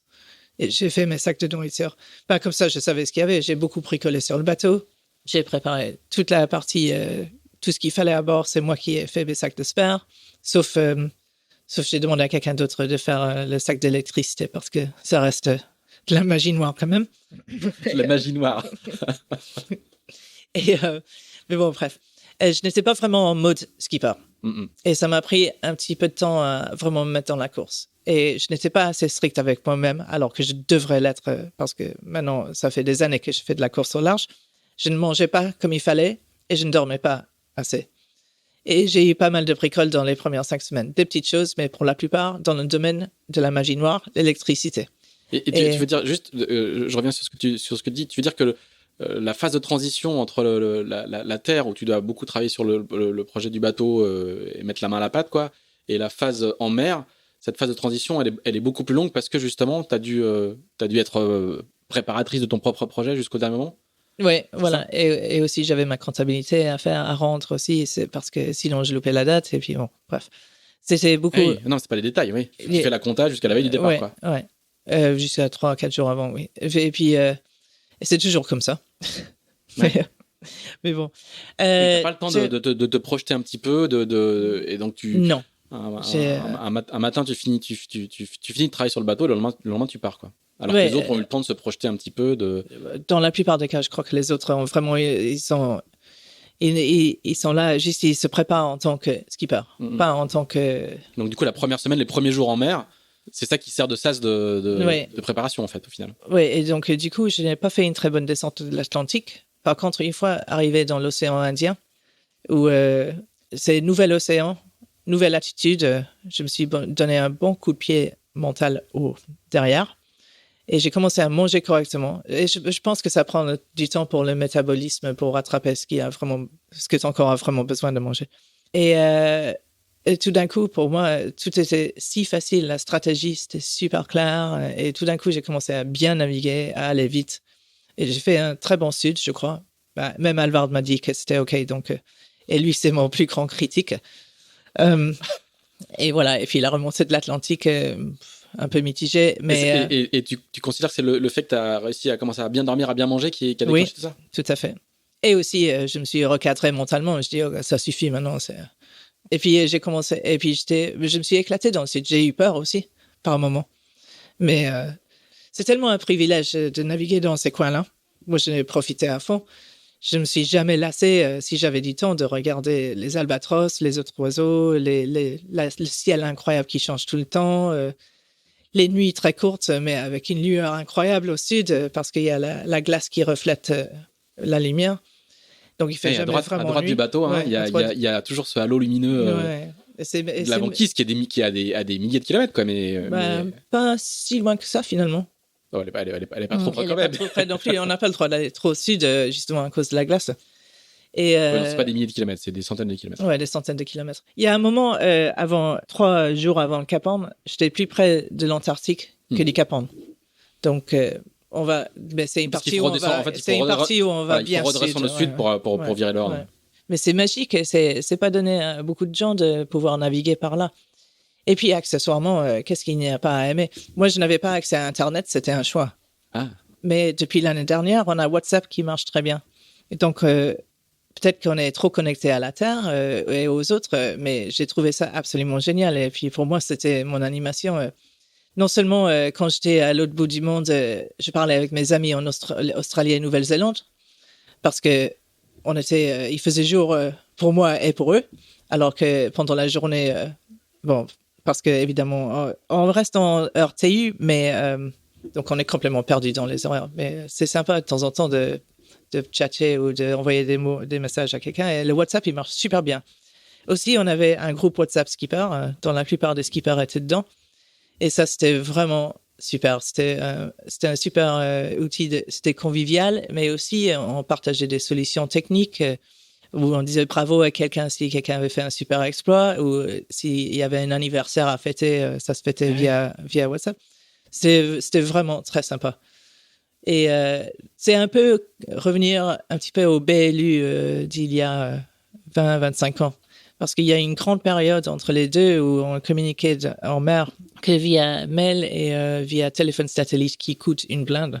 Et qui est de la communication de one-to-one, quoi. Et qui est alors vraiment... que et WhatsApp et la BLU, tout le monde peut lire dans WhatsApp ou entendre en BLU ce que dit l'autre, quoi. Exactement. Alors qu'il y a une vingtaine d'années... C'est la BLU d'aujourd'hui, quoi. Ben, oui, je crois, oui. Parce qu'il y a eu une vingtaine d'années où, au fait, on était en course et on savait pas du tout ce qui se passait sur les autres bateaux du tout. Alors il y avait pas de partage, ouais. Il y avait de partage collectif dans le groupe de coureurs, quoi. Donc maintenant, il y a les moyens de communication, veut dire qu'il y a beaucoup plus de partage. Et je trouve que ça, c'est vraiment... Moi, j'ai adoré ça. Et il y a des liens qui se créent aujourd'hui encore. Alors, je sais pas, sans rentrer dans les détails, mais vous avez encore le WhatsApp Vendée Globe qui fonctionne entre vous. Vous vous envoyez encore des messages aujourd'hui ou... Et les groupes WhatsApp. Petit effet promotion, quoi. Je ne sais pas si le groupe WhatsApp Vendée Globe continue. Non, je pense que ça s'est arrêté. Par contre, le groupe WhatsApp Filles Vendée Globe continue. D'accord. Ah, vous aviez un groupe WhatsApp séparé. Oui. Oui. Mais on était dans les deux groupes, donc on se servait plus du groupe avec tout le monde dedans. D'accord. C'est que pour les messages, uniquement, c'est des messages de filles pour filles qu'on utilise le groupe filles, mais nous, on continue à s'en servir. D'accord. Ah, c'est sympa. Oui. Il y a eu un vrai fait de solidarité entre les filles qui ont fait Vendée. Oui. Non seulement entre les filles. Ben, ce qui est vraiment dommage, c'est qu'avec le Covid, on n'a pas pu se voir entre coureurs avant le départ. Et moi, j'ai pris une bière clandestinement avec ma copine Sam Davies dans le hangar où il y avait le conteneur. On n'avait pas le droit de se croiser, il fallait faire super attention. Et après le Vendée Globe, c'était pareil, on s'est pas vraiment vu un petit peu. Moi, j'ai vu les gens qui sont arrivés après moi, mais sinon, j'en ai pas vu les autres coureurs du tout. Une remise des prix à huis clos qui était très très restreint. Et au fait, nous les filles, on a eu de la chance, on a été invités au refuge Buffère. Je devrais savoir dans quelle vallée ça se trouve. C'est à côté de Serre-Chevalier. Ah, moi, je suis pas du tout bon en géographie alpine, désolé. Bon, bref, on était invités à une petite remise en jambes fin mars, début avril. Et Pip Hare n'a pas pu venir, mais les 5 autres, on était là. Et on s'est éclatés. On a passé 4 jours ensemble à faire de la randonnée de ski et à parler et puis à débriefer un petit peu. Et au fait, on s'est rendu compte qu'on aurait dû beaucoup plus se parler avant la course et pendant la course. Parce qu'au fait, on a tous pas des problèmes, mais des cas similaires ou moi, j'ai beaucoup communiqué avec Sam Davies pendant le Vendée Globe, puisque c'est une copine de très longue date. Mais on aurait dû plus communiquer entre nous. Et donc, s'il y a une prochaine fois, c'est ce qu'on fera. Très bien. Le groupe WhatsApp est déjà prêt. Ouais. Quel souvenir tu gardes de l'arrivée? Est-ce que tu dis qu'il n'y avait pas eu l'émotion au départ ou tu n'avais pas l'impression de partir? Tu comprenais intellectuellement que tu partais pour un Vendée Globe mais que tu l'avais pas ressenti presque physiquement, émotionnellement? Est-ce qu'à l'arrivée, c'est aussi le cas? À l'arrivée, c'est assez extraordinaire. Mais j'ai toujours pensé que les Sables d'Olonne, c'était pas le bon port pour une arrivée d'une course autour du monde parce que je trouvais pas juste que les bateaux qui arrivent à marée basse ne pouvaient pas rentrer directement.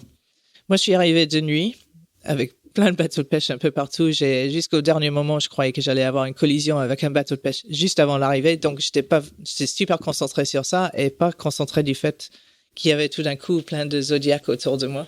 Et c'est difficile de voir où est l'arrivée la nuit aussi. Et tout d'un coup, je suis arrivé et c'était... Ce qui m'a plus marqué, c'est qu'il y a un moment où j'ai commencé à voir les lueurs de la Terre et les lumières des Sables d'Olonne. Et ça, c'est assez... Waouh! J'y suis quasiment. Mais jusqu'au dernier moment, si tu dis quelque chose peut se passer. Et puis, justement, une collision avec un bateau de pêche, surtout avec ce qui s'était passé avec Boris Herman, qui justement a eu une collision à 90 000 de l'arrivée. Bon, c'est quelque chose que je voulais vraiment éviter. Et tout d'un coup, j'étais sur la ligne d'arrivée. Et puis, il faut abattre assez rapidement parce qu'il n'y a pas énormément de place derrière non plus. Et puis, il y a des gens qui sont montés à bord. Et puis, on a roulé les voiles très vite et tout. Et moi, je ne pouvais pas rentrer dans le port des Sables d'Olonne puisqu'il n'y avait pas d'eau. Mm-hmm. Et donc, on a passé la nuit en mer. J'avais 5 personnes à bord, dont Alvard et des amis. Et c'est extraordinaire, c'est génial. J'avais le droit de boire de la bière, de ne pas être responsable de quoi que ce soit. Et c'est là où on se rend compte ce qui est vraiment épuisant sur une course comme une course en solitaire, mais surtout le Vendée Globe, c'est d'être sur le qui-vive pendant si longtemps. C'est ça qui est vraiment épuisant. Et moi, j'ai adoré ma nuit en mer, mais il faisait mauvais, c'était pas très agréable. Il y avait d'autres qui ont eu le mal de mer à bord. C'était vraiment pas des conditions top, mais j'ai adoré le fait de pouvoir passer une nuit en mer et ça m'a fait un sas entre l'arrivée du Vendée Globe et l'arrivée à terre. Parce que moi, j'étais un petit peu au courant parce que quelqu'un me l'avait dit, mais une fois qu'on arrive, tout est complètement chorégraphé et puis... tu ne t'appartiens plus, quoi. Tu te laisses porter par l'organisation. Ouais, tout à fait. Et une fois que tu es descendu du bateau, parler vite fait avec la presse, après, tu as 20 minutes pour manger le repas que tu as eu le droit de commander plusieurs jours avant, qui est extraordinaire. Mais tu as 20 minutes pour manger ce repas et te changer, de t'en cirer et te mettre en civil sans passer par la case douche. Alors, précisons, ouais. Pour aller à la conférence de presse. Donc, moi, quelqu'un m'avait averti. Donc, je me suis lavé la veille au soir. Donc, j'étais assez propre. On arrive à apprécier ces moments-là quand même? Oui, parce que c'est quand même assez marrant, c'est assez amusant. Et puis moi, j'ai aucune mérite. C'est moi qui viens de passer 3 mois en mer à bien m'amuser et en course certes, mais et pas toujours des jours pas toujours faciles, mais pour la plupart, j'ai trouvé ça extraordinaire.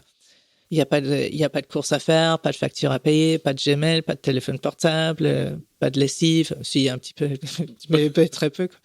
Et les gens me félicitent pour tout ça. Je trouve que ça, c'est extraordinaire. Mais le problème, c'est que j'étais complètement crevé. Et donc, la première journée, j'ai l'impression que je n'ai pas parlé aux gens avec qui j'aurais dû parler ou avec qui je voulais parler. Et puis, tout s'est passé très vite. Et c'est incroyable combien de temps ça prend pour se remettre d'un Vendée Globe. Ah oui? Je me rappelle que François Gabard, il a dit que ça prend à peu près 6 mois. Ben, il n'a pas tort. Ça prend vraiment du temps. Donc, les premiers jours, c'est... tout ce qu'on a envie de faire, c'est... manger, dormir, picoler un petit peu, manger, dormir, manger, parler aux amis, à la famille.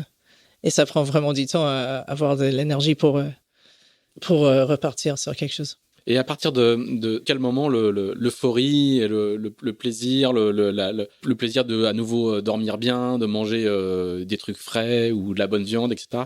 À partir de quand cette phase post-Vendée s'arrête et tu redeviens terrienne comme les autres? Assez vite parce que juste... faire tes courses au supermarché, quoi. Ah bah oui, voilà. je vais au supermarché, bien sûr. La caissière te reconnaît pas et... Non, avec le masque, c'est difficile de reconnaître les gens. Hein. Ah non, moi j'ai repris ma vie normale tout de suite. Je parle pas de la vie normale, mais toi, je sais pas, j'imagine qu'on a un petit moment de flottement où on profite, où on apprécie, on déguste, quoi. Mais à partir de quel moment cet effet Vendée disparaît? Eh ben, il faut l'avoir déjà pour que ça disparaisse. j'ai apprécié les soirées des arrivées, des gens qui sont arrivés après moi. Et là et de pouvoir échanger et puis la camaraderie. Mais après, on était encore en Covid, en temps de Covid, et puis vraiment, il n'y a pas eu d'après Vendée Globe. Par contre, il y a une chose quelques épisodes qui m'ont vraiment marqué.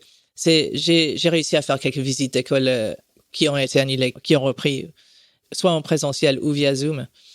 Et c'est incroyable l'effet Vendée Globe sur les gamins.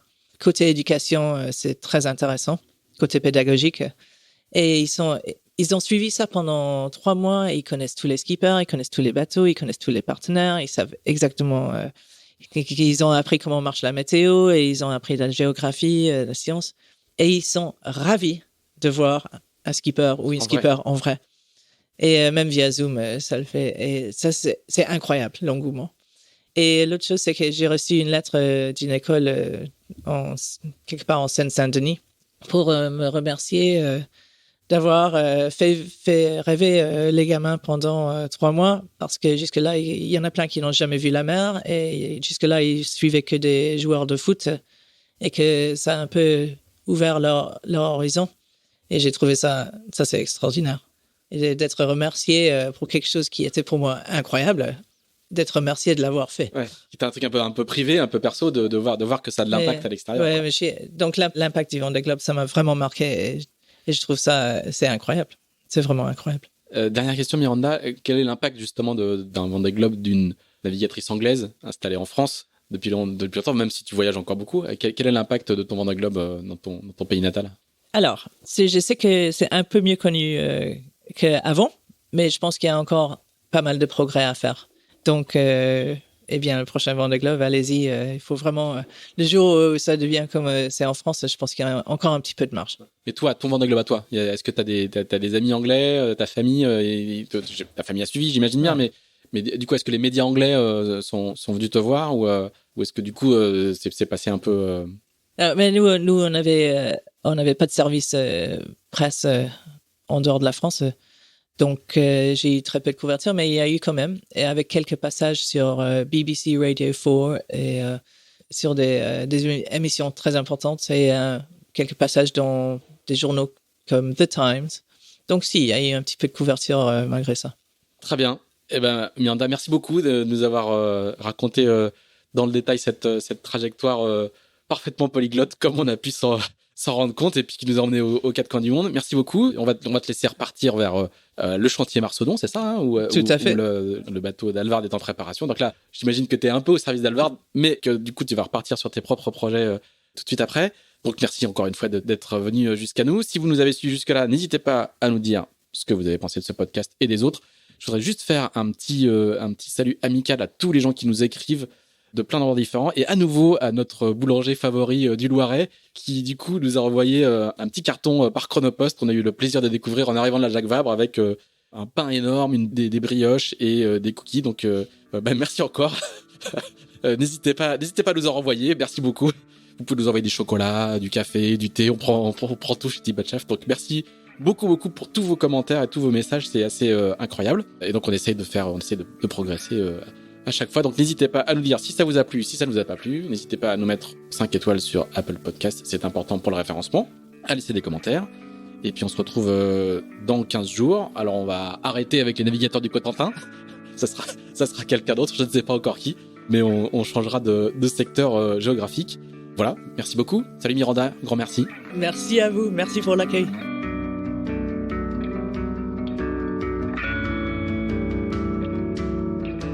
Merci d'avoir écouté ce nouvel épisode d'Into the Wind, produit par Tip & Shaft. Si vous l'avez apprécié, n'hésitez pas à le partager, n'hésitez pas non plus à nous dire ce que vous en pensez, en bien ou en mal. On se retrouve dans 15 jours pour un nouvel Into the Wind. À bientôt!